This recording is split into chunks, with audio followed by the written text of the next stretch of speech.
Can you zero in on this? Now, this has got my interest. Another book we're going to talk about has my interest too.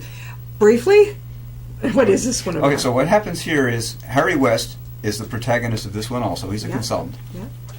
This actually happens, the story occurs chronologically before The Ghost on the Red Line, but it's the same Harry.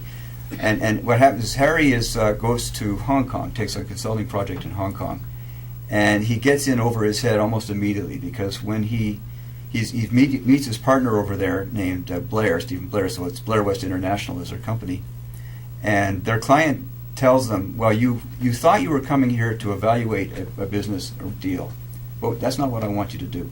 I want you to find evidence of money laundering that's occurring.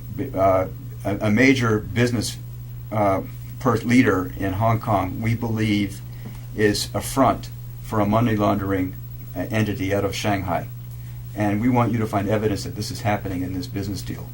And of course, Harry's first reaction is, I'm a management consultant. I'm not a detective. I don't know anything about that.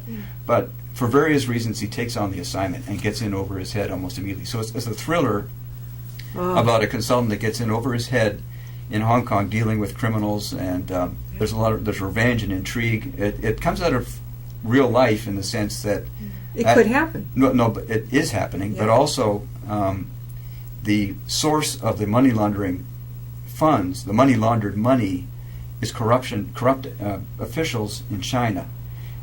And the particular story here, as you may know, Shanghai is a huge city in China, southern China, but across from old Shanghai there's new Shanghai. It's called Pudong.